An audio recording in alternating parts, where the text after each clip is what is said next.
The tongue has the ability to do so many things because it must translate the flame language.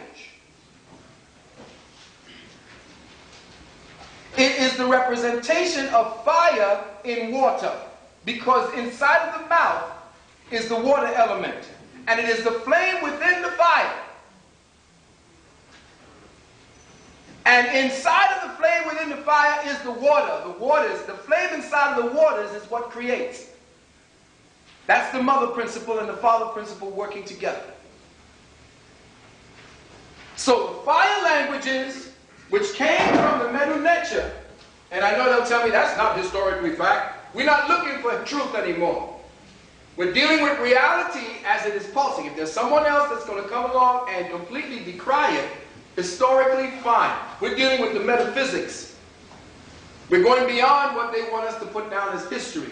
We are trying to decode what this Hebrew is.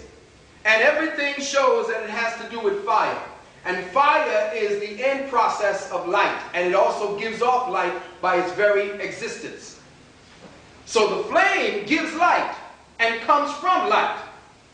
The flame is a qualifier of light. So your tongue qualifies the reality that the light gave to you. Sometimes the qualifiers use this particular internal flame to lie like a motherfucker. That's where you have to know what it is that is caused by you speaking the truth, or the reality of a thing versus the truth. The lie is based upon truth. When you ask or look for truth, you are basically looking to lie, or you're looking to accept a lie. When you seek reality, what you are trying to extract as the truth would automatically present itself, because it would be nothing else. It would not have been qualified. So when you speak the Medu Neter, or when you speak the Kumadu, you cannot speak from a place qualified by truth. You must speak the reality of a thing. Because when you begin to speak the Kumadu or the Medu Neter, you are speaking the reality of a thing that is masked with a truth. So when you look at all of the different symbols of Medu Neter, you are looking at a truth, and you must extract the reality from it, because the truth is there to mask. Now,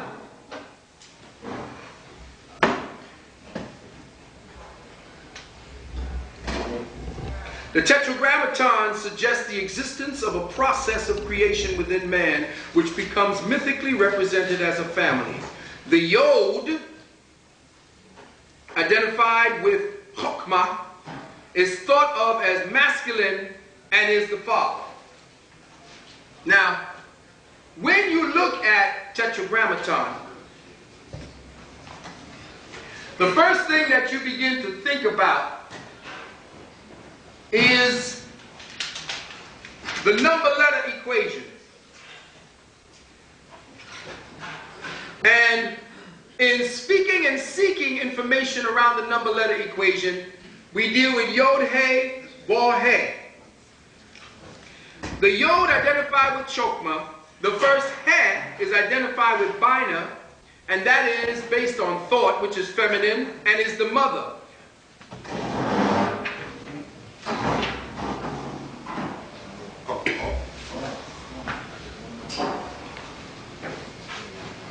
Y'all see that? Can everybody see that? Wait, anybody ever seen this before? Okay. Anybody can tell me something about what you think it is? Go ahead. Okay. That's good. What else? Like a city is No, we're looking for we're looking for the metaphysics here. no, architecture in Washington, D.C. Okay. Go ahead. Reminds me of crop circles, some of the design. Okay. Yes, brother. Looks like actualized configuration. Okay. What you are looking at is a template or a sigil representing the path that individual or knowledge before it becomes knowledge, everything that exists before existence, and how it geometrically, by patterns, manifests itself into existence. You have Ketha, which is the father principle that is invisible and cannot be accessed except through these. This is the father-mother principle that before anything becomes duality, everything is within this one. From this comes the Father, or the second creation, what you call God. The God that you are praying to is this. Not this, because you couldn't know this. This remains veiled. It is the unknowable versus as the unknown. Big difference. The unknowable is the mother-father principle that manifests as the father-mother. So you have the Ketha, which manifests as the first deity, the masculine principle, Chokmah, which then manifests when they talk about Adam came and Eve came from Adam. It ain't got nothing to do with the female and masculine and all that. It ain't got nothing to do with that. This becomes this. This is the first feminine energy. This is the primal mother, the primary mother, and the primary father. The primary mother and the primary father is what creates all things as you see them manifest by patterns. Now follow me, brothers and sisters. It may get tedious because we will need your minds to have all these little pieces of information for when we start getting into the other heavy stuff. So that when we start cross-referencing, you know what we're talking about. Alright? The Va, or Wa, is a mathematical value of 6. Is comprised of the 6 Sephiroth. So you say,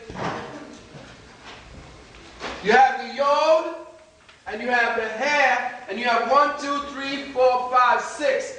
This is the 6 Sephiroth that constitutes what is known as the microprosperous, or the microprosopus.